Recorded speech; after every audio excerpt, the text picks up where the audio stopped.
Já parou para pensar que hoje você está vivendo coisas que ontem você não acreditava ser possível? Quem disse que seria fácil? Jesus nunca disse que seria fácil, mas Ele deu uma promessa para nós: pode ser leve, porque eu vou trocar de fardo com você.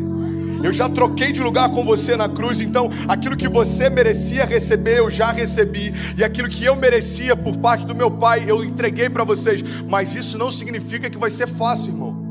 Se a gente perder tudo, mas não perder a fé, a gente não perdeu nada. Porque a fé é a chave que move o sobrenatural. A fé é aquilo que faz com que alguém que não tem nada aos olhos dos homens viva como alguém que já recebeu tudo aos olhos de Deus. Eu não me movo mais por aquilo que eu vejo, mas eu me movo por aquilo que eu creio. Se você se agarrar à fé que Deus depositou em você, nada vai ser impossível para você. Quem sabe não seja a hora de você crer no Deus que te respondeu hoje, quando ontem era impossível, e acreditar que amanhã Ele será presente na sua história e vai responder a sua oração.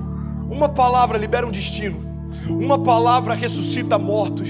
As nossas decisões, elas têm impactos a curto, médio e longo prazo.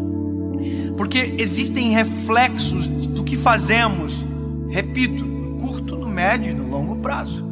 Coisas simples, sabe? Coisas que às vezes parecem ser até simples demais, mas que são importantes e que definem a nossa trajetória. A razão número 1 pela qual as pessoas não conseguem o que querem é não saberem o que querem. Se você parar para pensar na nossa vida, nós só valorizamos quando aquilo que estava nas nossas mãos vai embora. E nas nossas mãos não tinha valor, mas quando vai embora a gente percebe o valor que tinha, mas que nunca falamos quando nas nossas mãos estavam. Nós não olhamos com um olhar sensível para aquilo que temos, para o que somos. Nós precisamos de dor, nós precisamos de perda, para verbalizar coisas que os nossos sentimentos ocultam, às vezes até mesmo de nós.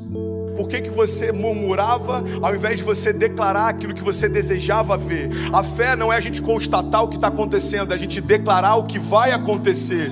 Então, ao invés da gente ficar murmurando, entenda isso em nome de Jesus, começa a declarar por fé as realidades ao teu redor e elas vão ser transformadas. Aquilo que poderia ser um ponto de tensão na minha casa se tornou um pilar de sustentação na minha casa. Por quê?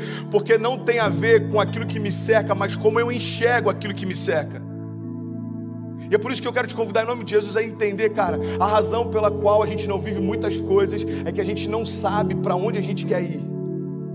Às vezes você já está num lugar onde um dia você sonhou que esse lugar traria para você plenitude. Aí agora você já está ansioso com um novo futuro. Aí quando o futuro chega, você já está ansioso com um novo futuro. Sabe uma das coisas que eu mais tenho visto na minha geração? Quando aquilo que um dia era futuro se torna presente, ele está encontrando a gente ausente, porque a gente já tá sonhando com um novo futuro desejado. É dolorido falar isso, mas já parou para pensar que tem gente que só vai entender a preciosidade da vida quando a de alguém de muito perto for ceifada? Eu não sei se você já teve a experiência de ir a um velório, mas vá a um velório, é pedagógico. Você sai do velório muito mais amoroso, você sai do velório muito mais sensível, muito mais grato. Você agradece o ar que respira quando descobre que a pessoa que está no caixão faltou o ar para viver. Você valoriza o coração que bate no peito. Você valoriza a esposa que você tem. E às vezes só se valoriza quando perde. Você verbaliza, às vezes, palavras fora de hora.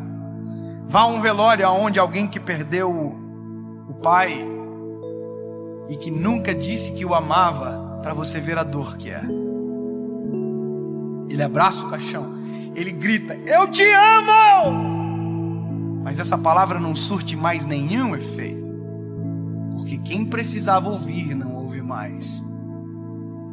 Porque tem coisas que só valem enquanto há tempo, fora de tempo não vale mais. O seu posicionamento define os seus limites.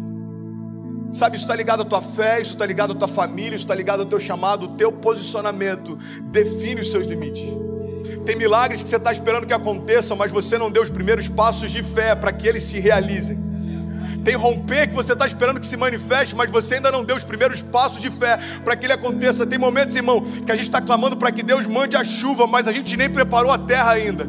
E Deus está falando: ei, se eu mandar a chuva do jeito que os campos estão, eu vou destruir a tua plantação, eu não vou te abençoar com isso.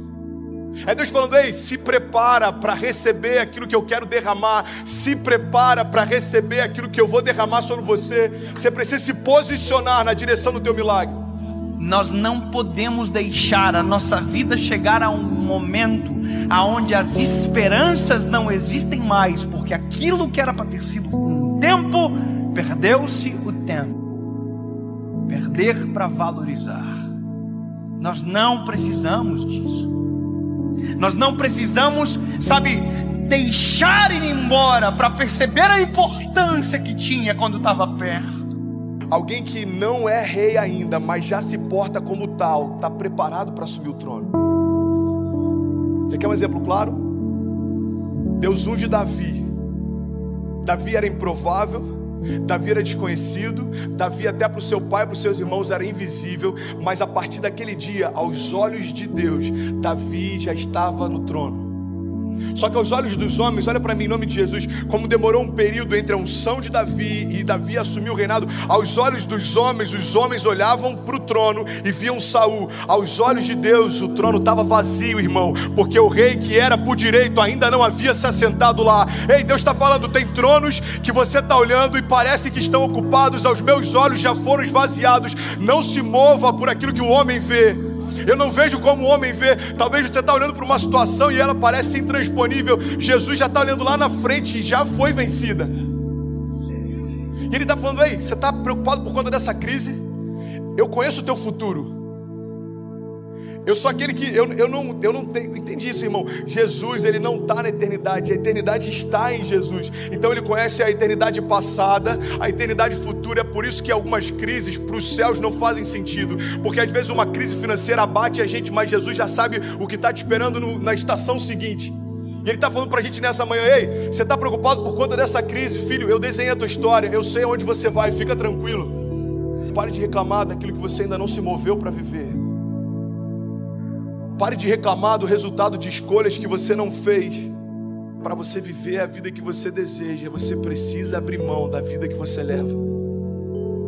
2 Crônicas 7,14 diz: se o meu povo, que se chama pelo meu nome, se humilhar e orar e buscar a minha face e se afastar dos seus maus caminhos, dos céus eu ouvirei, perdoarei os seus pecados e eu sararei a sua terra. Existe uma condicional. Deus está dizendo: olha, se o meu povo, que se chama pelo meu nome, se humilhar e clamar e se arrepender, o que Ele está dizendo é o seguinte: se você der os passos de fé, os céus vão reagir àquilo que você está se movendo. Evangelho não tem a ver com conforto. Evangelho tem a ver com propósito. E é por isso que muitas vezes a conta não fecha. Irmão, quem disse que seria fácil? Eu quero te encorajar a você se posicionar na direção do seu destino, na direção do destino que Deus prometeu para você. Nada menos do que isso vai ser aceitável. Salmo 126, versículo 5 diz: aqueles que semeiam com lágrimas, com cantos de alegria colherão. Aquele que sai chorando enquanto semeia, voltará com cantos de alegria, trazendo seus feixes. Mas eu não posso fazer por você aquilo que só você pode fazer.